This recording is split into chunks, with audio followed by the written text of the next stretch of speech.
Nosotros estamos en nuestra serie Corazón en Paz, una serie que fue diseñada para poder hablar de temas bastante contingentes en nuestros días, que son los temas del corazón, los problemas emocionales, y mostrar cómo el Evangelio puede traer paz a personas que están sufriendo, muchas veces sufriendo en silencio. Y entendemos que el Evangelio trae solución al corazón, y entendemos que el Evangelio trae una solución no meramente religiosa, pero una solución global a la vida humana. Y por eso hoy día vamos a hablar sobre depresión.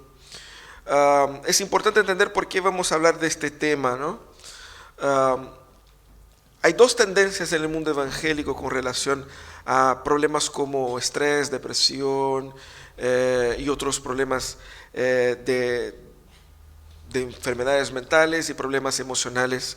Una es una perspectiva bastante espiritualizada, es decir, eso es demonio, hermano, así que tienes que arrepentirte, es un pecado que tiene oculto y tiene que alegrarse en el Señor, porque el Señor es nuestra alegría y tira para adelante, y el creyente no puede estar en esa condición. Es una postura bien conocida, bien difundida, y ha hecho bastante daño, me imagino, a muchas personas. Hay un otro lado también. Yo creo que como presbiterianos nosotros estamos más al otro lado, que también es un tanto equivocado. El otro lado es, bueno, eso es una enfermedad, hay que ir al médico y tratarla. No hay así como respuestas bíblicas o sanidad bíblica para esto. Eso es simplemente un tema de tomar el medicamento adecuado y hacer el tratamiento adecuado con el profesional adecuado, y todo se resolverá. Es decir, no es un tema espiritual, es simplemente un tema físico. Nosotros creemos que los problemas del alma, del corazón, así como cualquier otro problema humano, nunca es solamente un problema físico y nunca es solamente un problema espiritual. El ser humano es de un nivel de complejidad que no podemos separar y dividir y divorciar las cosas. Todos los problemas que nosotros enfrentamos son problemas espirituales, aun siendo problemas bastante materiales y concretos. Podemos decir, como hemos dicho aquí hace unas semanas, que los problemas que tenemos de orden financiera, por ejemplo, no son simplemente problemas matemáticos, no son simplemente problemas de organización, son problemas también espirituales. El ser humano es una integridad y tenemos que hablar sobre eso, ¿no? Pero, ¿por qué hablar del tema? Primero, por entender que el tema de la salud mental no es solamente un tema de carácter profesional en el ámbito de la salud, pero también tiene un aspecto teológico que tenemos que tratar, y hay sanidad y hay bendición desde el Evangelio para las personas que están sufriendo y sufriendo mayormente en silencio. También debemos entender que hay una frecuencia bastante elevada de estos casos en nuestros días. Hemos visto muchos casos así. Yo creo que en el pasado también había, pero no se entendía como eso y no se hablaba de ello, sobre todo en un ambiente religioso, pero tenemos recuentos históricos de ello, tanto en la historia de la iglesia como en la propia historia bíblica, ¿no? Entendemos también que hay una relevancia teológica del tema. El propio Salmo 42 indica eso. El salmista dice: ¿por qué te abates, oh alma mía? ¿Por qué te turbas dentro de mí? Espera en Dios, porque aún he de alabarle, salvación mía y Dios mío. El Salmo 42 y 43 especialmente están retratando el corazón de un hombre angustiado, de una persona angustiada, una persona que está sufriendo y que no sabe por qué está sufriendo. Entiende que hay muchos motivos para su sufrimiento, pero efectivamente se cuestiona: ¿por qué se entristece tanto? ¿Por qué tanta tristeza en mi corazón? El tema de la tristeza y el tema de la profundidad de la tristeza en el corazón humano no es algo para únicamente no creyentes, ni siquiera es algo que es una simple enfermedad como una gripe. Es algo un tanto más complejo, y es por eso que debemos entender qué es lo que es ese fenómeno, qué es lo que es la depresión. La tercera dice que 1 de cada 5 chilenos reporta síntomas de depresión. Por lo tanto, nosotros somos, ¿cuántos aquí? Unos 20 y pocos, al menos unas 5 personas ahí, ¿no es cierto? Eso es mucho. Nosotros hemos visto aquí junto con los estudiantes de la Santa María el hecho de que varios de los estudiantes, sea por la carga de estrés, sea por una serie de factores externos e internos, han demostrado una gran incidencia de depresión. En el ambiente universitario hemos visto eso, en el ambiente profesional se ve eso, dice incluso esa misma investigación que es una de las principales causas para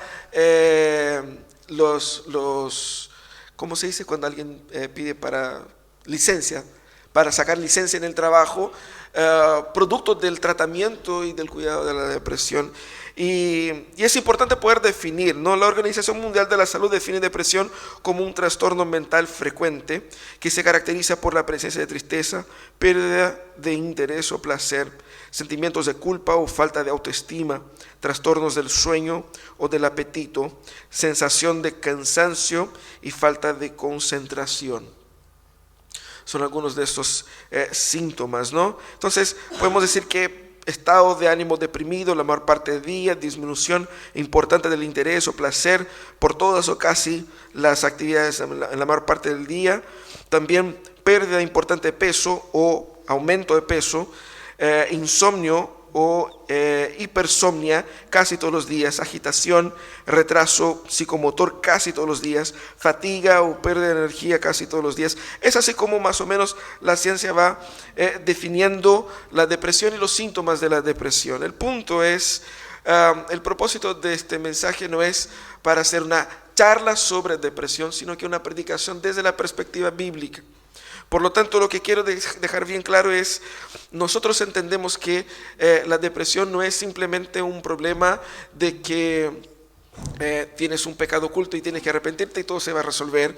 Tampoco queremos decir que, mira, eso es simplemente un tema psicológico, anda a un psiquiatra, un psicólogo y resuélvalo, sino que hay una mayor complejidad en eso.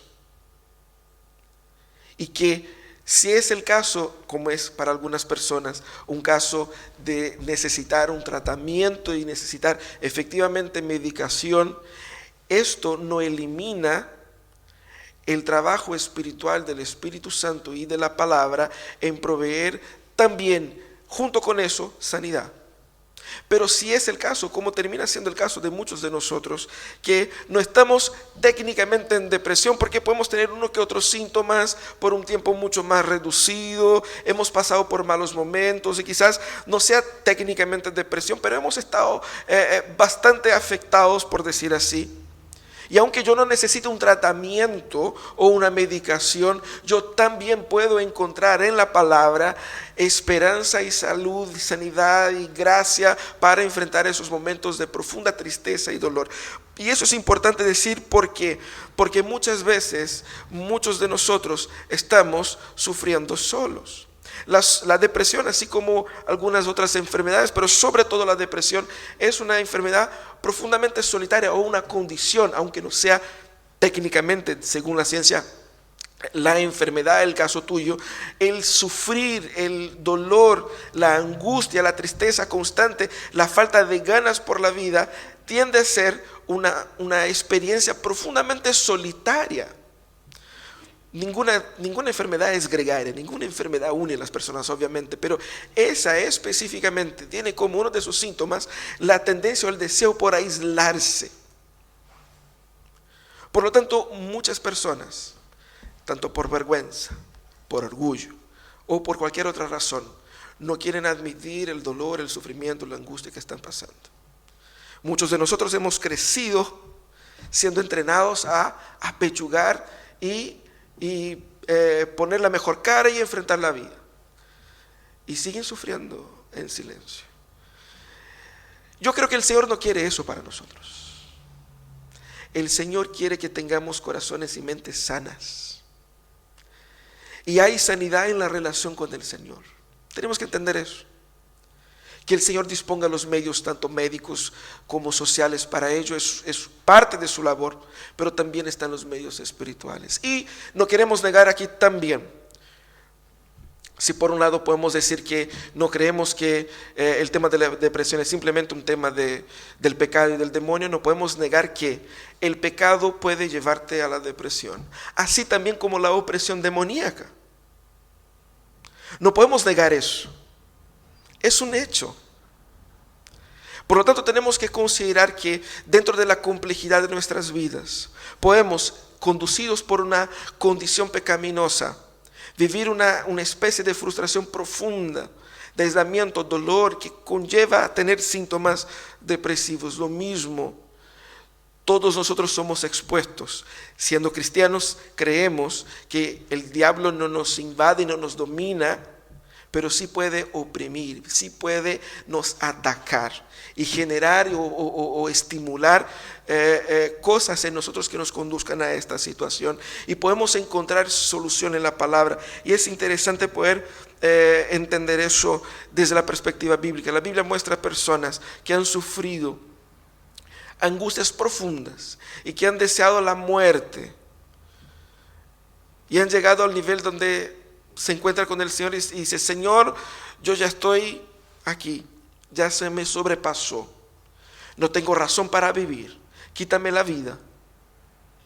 Esos relatos bíblicos están en la Biblia exactamente para que nosotros pudiéramos identificarnos con ellos, y uno de ellos es el relato de cómo Elías enfrentó podemos decir un bajón. Hay una discusión sobre si Elías estaba efectivamente deprimido dentro de los estándares de los síntomas que vimos aquí. Pero el punto es, Elías llegó a un momento de su vida, después de una gran experiencia gloriosa con el Señor, donde él llegó a un nivel de tristeza, de angustia y de dolor, al punto de decir: Señor, yo ya no tengo ganas de vivir, quítame la vida.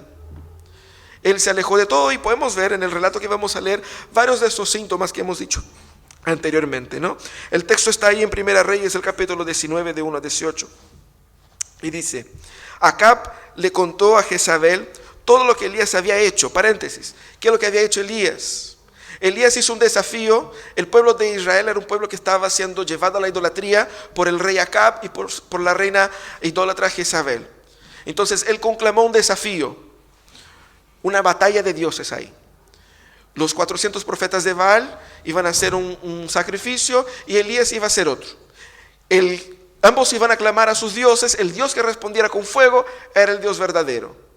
Elías hizo eso toda la mañana. Los profetas de Baal ahí, todos se latigando y se pegando, y clamando, y Baal no mandó fuego en ningún momento. Después, al pasar la mitad del día, Elías dijo: no, vamos a hacer aquí como una canaleta alrededor del sacrificio, y vamos a echar agua, y chorreaba agua por todos lados. Entonces el desafío para Elías era más difícil. Elías oró, y el Señor envió del cielo fuego, y que consumió toda el agua, todo el sacrificio y todo lo que estaba ahí. Y ahí entonces el pueblo creyó en el Señor. Como resultado de eso, todos los sacerdotes de Baal fueron muertos por Elías. Y entonces el rey le contó eso a la reina. Acab era profundamente mandoneado por su mujer, ¿no? Ella, cuando escucha todo lo que pasó, en vez de arrepentirse, en vez de tener una postura así, ella se enoja profundamente contra Elías, y ella hace un juramento de que ella no viviría un día más sino matar a Elías. Entonces Acab le contó a Jezabel todo lo que Elías había hecho y cómo había matado a los profetas a filo de espada. Entonces Jezabel envió mensajero a Elías para decirle: que los dioses me castiguen sin piedad, si mañana a esta hora no te he quitado la vida como tú se la quitaste a ellos. Elías se asustó y huyó para ponerse a salvo. Cuando llegó a Berseba de Judá, dejó allí su criado y caminó todo un día por el desierto, y llegó a donde había un arbusto y se sentó a sus sombras con ganas de morirse. Estoy harto, Señor, protestó. Quítame la vida, pues ya no soy mejor que mis antepasados. Luego se acostó debajo del arbusto y se quedó dormido. De repente un ángel lo tocó y le dijo: levántate y come. Elías miró, y a su alrededor vio a su cabecera un panecillo cocido sobre carbones calientes y un jarro de agua. Comió y bebió, y volvió a acostarse. El ángel del Señor regresó y tocándole le dijo: levántate y come, porque te espera un largo viaje. Elías se levantó y comió y bebió, y una vez fortalecido por aquella comida viajó 40 días y 40 noches hasta que llegó a Horeb, el monte de Dios. Allí pasó la noche en una cueva. Más tarde la palabra del Señor vino a él: ¿qué haces aquí, Elías? Le preguntó. Me consume mi amor por ti, Señor Dios Todopoderoso, respondió él. Los israelitas han rechazado tu pacto y han derribado tus altares, y a tus profetas los han matado a filo de espada. Yo soy el único que ha quedado con vida y ahora quiere matarme a mí también. El Señor le ordenó, sal y preséntate ante mí en la montaña, porque estoy a punto de pasar por allí. Como heraldo del Señor vino un viento recio, tan violento que partió de las montañas e hizo añicos en las rocas. Pero el Señor no estaba en él, no estaba en el viento. Después del viento hubo un terremoto, pero el Señor tampoco estaba en el terremoto. Tras el terremoto vino un fuego, pero el Señor tampoco estaba en el fuego. Y después del fuego vino un suave murmullo. Cuando Elías lo oyó, se cubrió el rostro con el manto y saliendo se puso a la entrada de la cueva. Entonces oyó una voz que dijo, ¿qué haces aquí, Elías? Él respondió, me consume mi amor por ti, Señor Dios Todopoderoso. Los israelitas han rechazado tu pacto, han derribado tus altares y tus profetas los han matado a filo de espada. Él respondió, han matado a filo de espada y yo soy el único que he quedado con vida y ahora quiere matarme a mí también. El Señor dijo, regresa por el mismo camino y ve al desierto de Damasco. Cuando llegues allá, unges a Hazael como rey de Siria y a Jehú, hijo de Nimsi, como rey de Israel. Unge también a Eliseo, hijo de Safat, de Abel Meholá, para que te suceda como profeta. Jehú dará muerte a cualquiera que escape de la espada de Hazael, y Eliseo dará muerte a cualquiera que escape de la espada de Jehú. Sin embargo, yo preservaré a 7,000 israelitas que no se han arrodillado ante Baal ni lo han besado. Ese es un relato interesantísimo y que muestra cómo una persona que ama al Señor puede llegar a un nivel de profunda angustia, de profundo dolor, de profunda tristeza, sin encontrar solución y sin encontrar esperanza en los medios ordinarios. Elías había hecho cosas inimaginables. Él había orado y por 3 años no llovió. Él oró y el Señor envió lluvia. Él era un hombre que estaba con la cabeza a premio hace muchos años. El rey lo odiaba y de hecho él se había fugado, él estaba oculto por muchos años porque él estaba amenazado de muerte. Israel en ese momento era un estado que adoraba a Baal y otros dioses y había matado a todos los adoradores de Jehová. Y entonces Jeremías vivió bajo presión muchos años. Y después de tantos años de presión, Elías surge. Y el surgimiento de Elías fue interesante porque él estaba escondido y el rey lo quería matar. Cuando él surge, él confronta al rey y le propone un ajuste de cuentas, que era lo que yo les contaba del encuentro de los profetas de Baal con él. Nehemías gana la batalla, pero después de haber teóricamente en su cabeza solucionado el problema, es decir, ahora se acabó. Ahora hemos dejado en claro que el Dios verdadero es Jehová. Cuando él pensaba que había ganado la guerra, él se da cuenta de que parece que todos sus esfuerzos terminaron en nada. Todo el fuego del Señor, todo el sacrificio, todas las oraciones, todos estos años de dedicación terminaron en nada. Elías estaba tan absurdamente angustiado, frustrado. Es decir, él cree en el Señor, él ama al Señor, él sirve al Señor, pero él se ha dado cuenta de que hay una inutilidad en todo eso. Porque a sus ojos, ante su perspectiva, nada funciona. No hay esperanza, no hay cómo salir de esto. Él se sintió un inútil ante el Señor. Dijo, Señor, quítame la vida, yo no tengo ganas de vivir.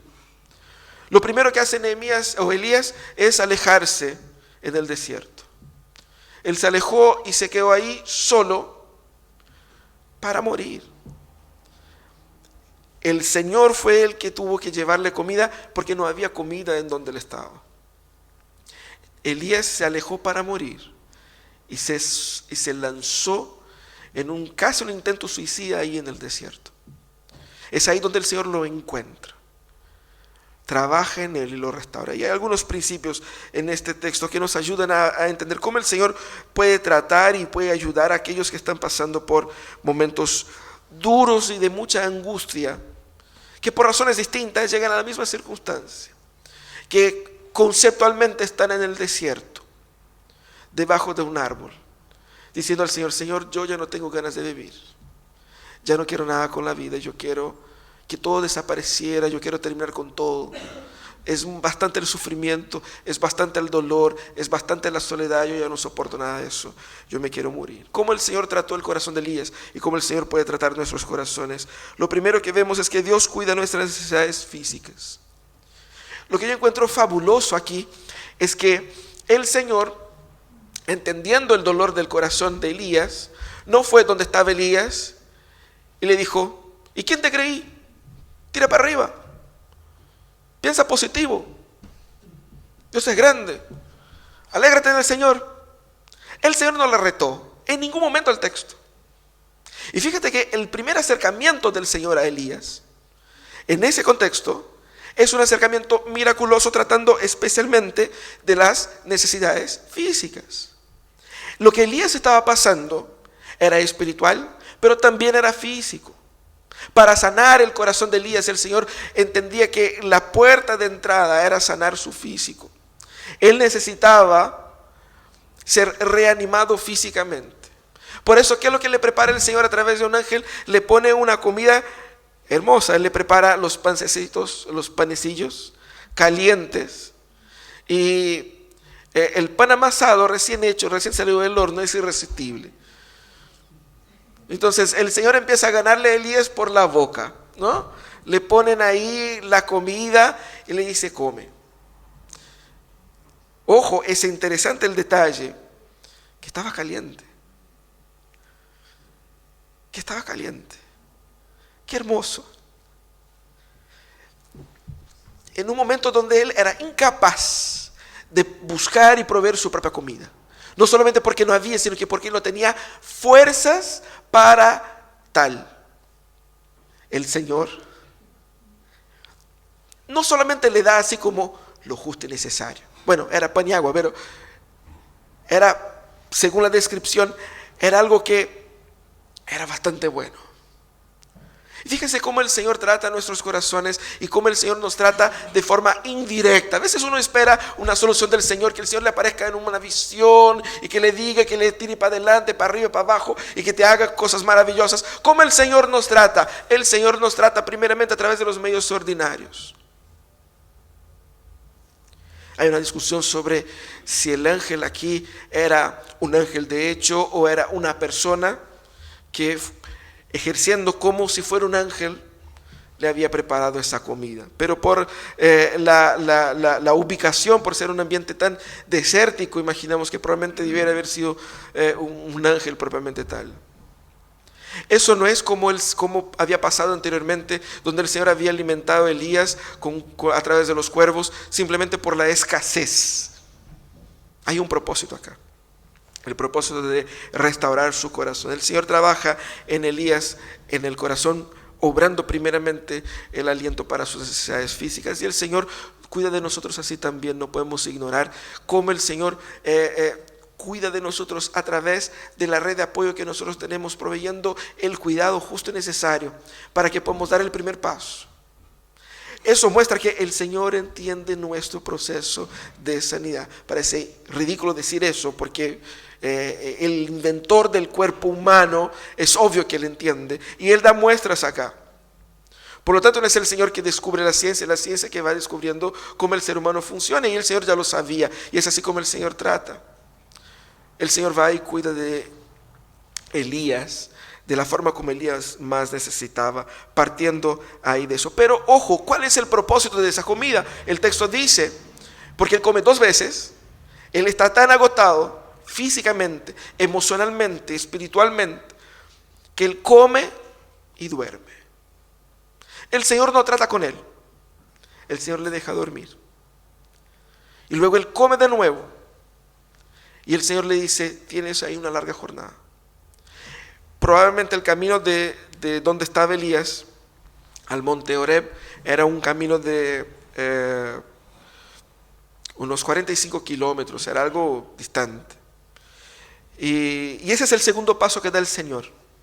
Primero, el Señor cuida de sus necesidades físicas, pero lo segundo, el Señor conduce a un lugar de intimidad. Fíjese qué especial el lugar a donde el Señor convoca a Elías.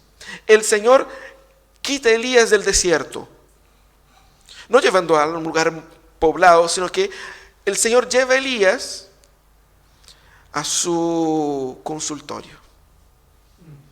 Literalmente. No era cualquier lugar. Ese era el monte donde Moisés recibió las tablas de la ley. Ese era el monte donde Moisés vio al Señor y su rostro quedó iluminado. Ese era un lugar de encuentro. Ese era un lugar especial. El Señor llama a Elías dentro de los límites humanos, lo más gráfico posible, para junto de sí. Dios lo trae aquí, cerquita. Él lo encuentra en el desierto, botado, echado a la muerte, y lo arrastra para junto de sí. Para su consultorio, para su nido, para su espacio. Es ahí donde el Señor va a tratar el corazón de Elías. En el desierto el Señor trató primeramente lo necesario, lo físico. Come y descansa. Pero en el monte el Señor va a conversar con el corazón de Elías. Estando ahí, el Señor le pregunta: Elías, ¿qué haces aquí? Y parece una pregunta retórica, y uno se pregunta: pero bueno, el Señor me dijo que viniera. Él puede decir eso, ¿no? No era la pregunta específicamente. Lo que el Señor quería era trabajar en el corazón de Elías. Pero fíjense que el Señor trabajaba en el corazón de Elías en este lugar de intimidad. Y eso es importante entender. Pasando por momentos de depresión, muchas veces queremos estar aislados de todos, y el Señor nos encuentra en un ambiente de profunda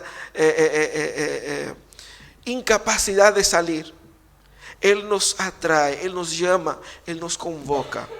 Y eso fue una convocación para estar ahí para Él, en su consultorio, para poder concentrarnos en Él. Y eso es importante. En momentos de profunda crisis es importante detener la marcha y volver a la matriz. Decir: Señor, todo anda mal. Vemos ese mismo fenómeno en los Salmos. Nosotros encontramos en el libro de los salmos que son de desconstrucción, salmos que son de desesperación, salmos de frustración, de gente clamando al Señor: Señor, líbrame de los enemigos, líbrame, Señor, de la persecución, líbrame, Señor, ayuda, escucha mi oración. ¿Por qué no me escuchas? Estos salmos de desesperación muestran una búsqueda, primero un abrir del corazón, luego una búsqueda al Señor. Pero todo eso conduce a un espacio, el propio salmo es una construcción de la entrada de la persona en ese lugar de intimidad con el Señor. De llevar nuestra causa al altar del Señor. Hemos dicho aquí, utilizando con relación al aspecto financiero, una frase que un pastor amigo me había compartido años atrás. Él dijo: nunca pida a los hombres algo antes de pedírselo al Señor. Nosotros podemos aplicar eso a las finanzas, ¿no? O sea, estoy necesitado de plata, entonces en vez de pedir plata prestada a mi suegro, voy a orar al Señor para que le convenza. Pero debemos hacerlo también en ese aspecto de la sanidad emocional. El primer lugar que tenemos que ir es el lugar de intimidad con el Señor, para estar con Él. Yo no sé cómo, no sé por qué, no sé qué es lo que va a hacer Dios. Elías tampoco sabía qué es lo que iba a pasar. Él no sabía a qué iba específicamente. Pero Elías iba a encontrarse con el Señor. Pero luego de encontrarse con el Señor va y escucha la queja de Elías. Y fíjese cómo hermoso es.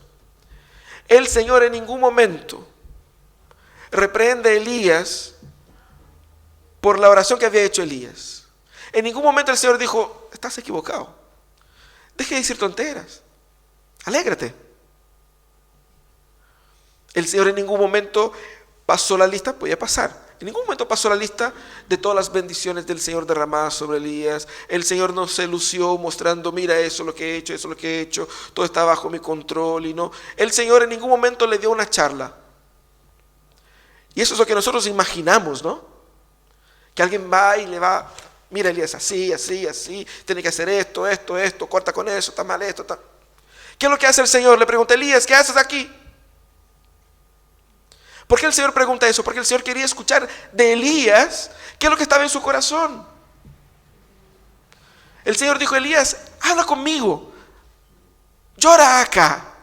Aquí es el lugar de llorar. Yo soy el que tengo que escuchar tus quejas. Habla. ¿Qué es lo que provocó en tu perspectiva? No importa si es equivocada o no. En tu perspectiva, ¿cuál es el problema? ¿Cuál es el problema? Habla. Y Elías va y le dice: Señor, el celo, esa es la expresión que utilizamos, que se utiliza en otras versiones bíblicas. El celo por tu causa me consume. Es decir, yo he dedicado mi vida, he dedicado mi salud, he dedicado mis años por la causa del Señor en esta nación rebelde.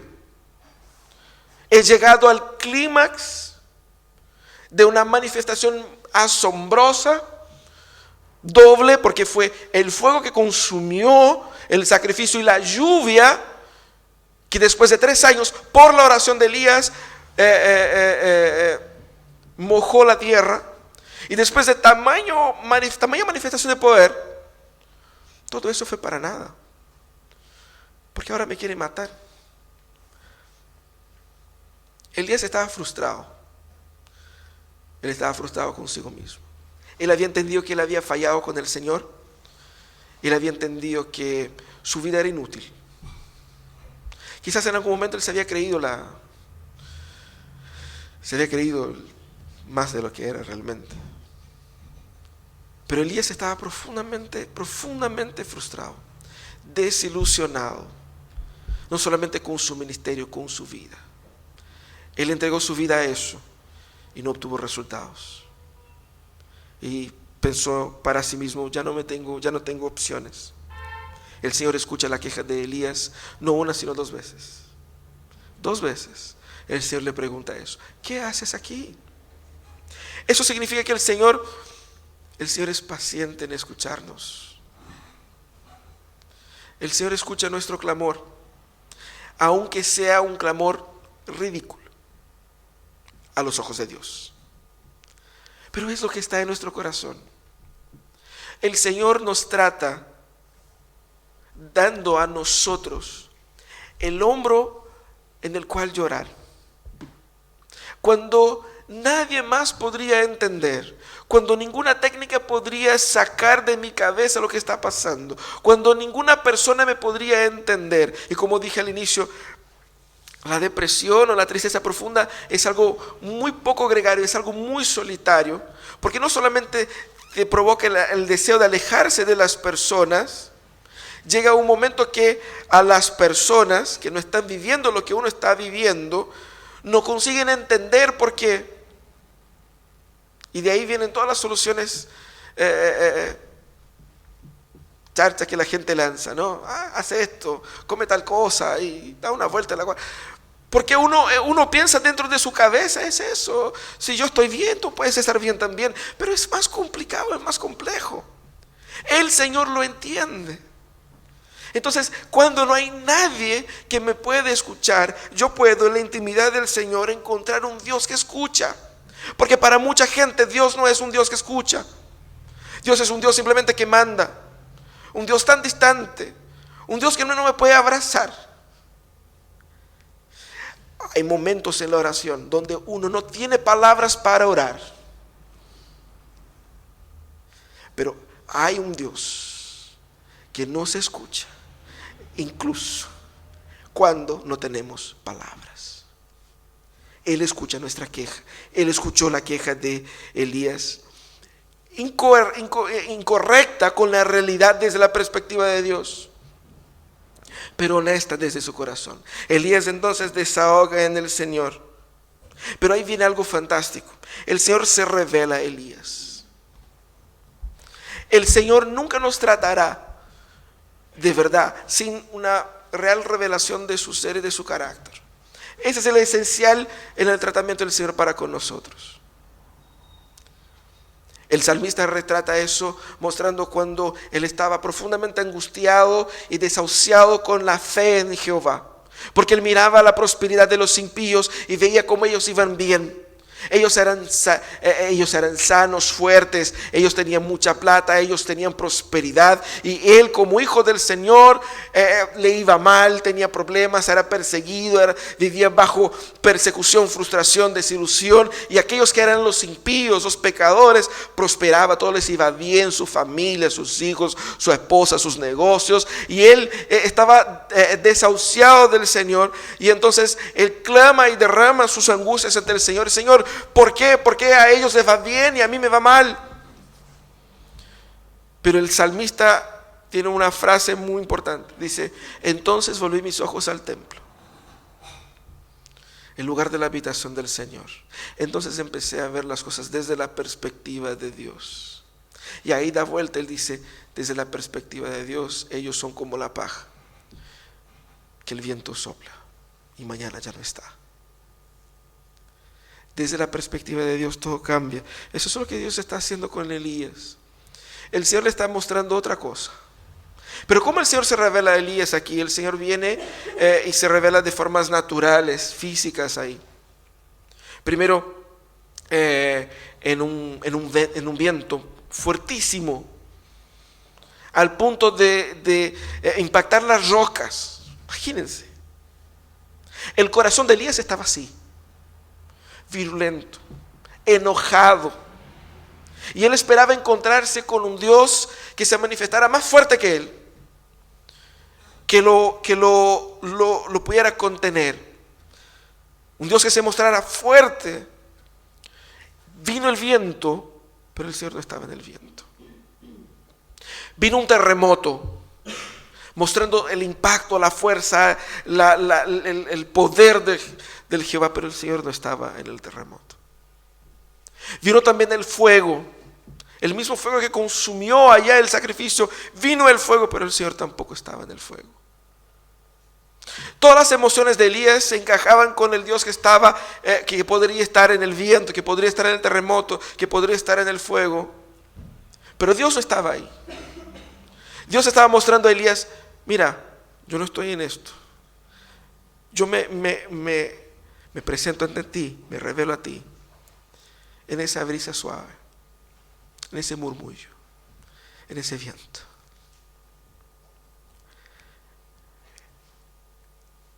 En otras palabras, el Señor dijo, yo vine a traer paz a tu corazón. Mucha guerra, muchas tensiones, muchas luchas. Yo estoy aquí en paz, trayendo paz a tu corazón. Elías había conocido el Dios del fuego que derramó fuego del cielo, el Dios poderoso que controlaba las lluvias. Pero en ese momento Elías estaba conociendo el Dios del murmullo suave, el Dios que se revelaba, presente, en paz. Es así como el Señor va restaurando el corazón de Elías. Este soy yo, Elías. Este también soy yo. Aquí estoy yo. Aquí me vas a encontrar. No en la violencia de las manifestaciones, sino que en la tranquilidad del silencio del viento. Dios se revela a nosotros cuando estamos en dolor, de la forma como nosotros necesitamos entender a Dios. Por lo mismo no podemos encasillar a Dios en un formato, sea cual sea el formato. Dios se va a manifestar, obviamente que a través de su palabra, desde su revelación, de la forma como yo necesito. Por lo tanto debemos creer que en momentos de crisis debemos buscar al Señor. Y no podemos esperar que el Señor se manifieste de la forma como yo quiero. Él se manifestará de la forma como yo necesito. Él está ahí para cuidarme a mí, como hijo suyo. Y como un padre que cuida a su hijo, de la forma como el hijo necesita, el Señor también nos cuida así. Pero fíjense que el texto no termina con eso. El texto va y el Señor da instrucciones a Elías. Instrucciones para nosotros un poco raras, pero bíblicamente tiene mucho sentido. El Señor había profetizado la muerte en desgracia de Acab y Jezabel. Elías había creído que eso ya no era posible. Ojo, la depresión en el corazón de Elías había hecho dudar de la promesa de Jehová. Pero el Señor dijo a Elías: mira, calmao, las profecías siguen de pie, todo eso va, ¿ok? Entonces vas a hacer lo siguiente: vas a viajar, y eran muchísimos kilómetros. Estamos hablando aquí de unos 400 kilómetros que él tenía que viajar de donde estaba, ¿no? Él iba a ungir 3 personas: un líder sirio, un líder israelita y un sucesor. El líder sirio iba a derrotar el gobierno de Acab. El líder israelita iba a insurgirse e iba a tomar el poder, terminando de matar a Acab y Jezabel. Y Eliseo sería el sucesor de Elías, y así dando continuidad al trabajo del Señor en Israel. ¿Qué es lo que hace Dios ahí? Dios da a Elías, o renueva en el corazón de Elías, propósito. Y aquí es algo que quiero dejar bien claro. No importa la condición en la que estés, físicamente hablando, aunque estés en una situación de una depresión profunda, constante, que necesite medicamentos fuertes, o simplemente un acompañamiento parcial, o estás pasando por un momento difícil, estás un poco bajoneado, no es clínicamente depresión, pero estás triste, estás mal. La solución que el Señor nos da siempre termina con el replanteamiento del propósito para la vida, y el replanteamiento del propósito lo da el Señor. No solo podemos hacer planes: voy a viajar, voy a hacer... El punto es, ¿qué es lo que Dios quiere hacer de mí? Porque son estos propósitos de Dios para mí que llenan mi corazón de significado, y que rompen estas barreras, rompen esas heridas, rompen esas esposas que nos tienen amarrados, que nos tienen presos, y nos libra. Eso es lo que Dios hizo con Elías. Dios renueva el propósito para Elías, dando tareas muy concretas, muy específicas. Este y este. Eso lo va a hacer. El Señor dio todo lo que él necesitaba para hacerlo, y le resignificó el camino. Es interesante, ¿no?, como el Señor muestra a través de su comisión, a través de su llamamiento. Renueva la esperanza en Elías. Elías quería morir, y ahora estaba Elías caminando, me imagino que con mucha determinación, kilómetros y kilómetros y kilómetros, para hacer cumplir la voluntad del Señor. Eso sería imposible para Elías, que estaba en el desierto, pero eso fue posible para Elías, que pasó por el monte, el lugar de intimidad con el Señor, que fue impactado no por el fuego, ni por el terremoto, ni por el viento, sino que por un murmullo suave. Un Elías que lloró en la presencia del Señor, y que simplemente se lamentó y el Señor lo escuchó. Un Elías que conoció algo nuevo de Dios, y que ahora fue resignificado en su vocación. Eso es lo que el Señor nos da para poder dar pasos adelante en momentos de crisis. ¿Cómo podemos nosotros aplicar eso en nuestras vidas? Primero, entiendas que no estás solo. La depresión sí es algo muy solitario, pero no estás solo. No solamente en el aspecto literal, por la familia, por los amigos, pero hay alguien que te entiende mejor que tú mismo, que entiende su corazón, que entiende su dolor. Y no es el psicólogo ni el psiquiatra, es el Señor. La familia, los especialistas, la iglesia, todo eso son instrumentos que el Señor puede utilizar para sanar tu corazón. pero nadie te puede acompañar como el Señor. Nadie te puede amar como Él. Nadie te puede entender como Él. Lleva su dolor al Señor. No estás solo. Ahora, hay que descargar en Él. Hay gente que tiene temor en decir, yo no puedo decir eso en una oración. Yo no puedo decir al Señor que ya no creo en esto. Yo no puedo decir al Señor que, Señor, yo me quiero morir, Señor, yo quiero largar todo, yo quiero que se termine todo. Yo no puedo decir, Señor, yo quiero matar a mis compañeros, a mi esposa. Eso es criminal incluso. Yo no puedo decir eso al Señor, eso es pecado. Pero sí podemos.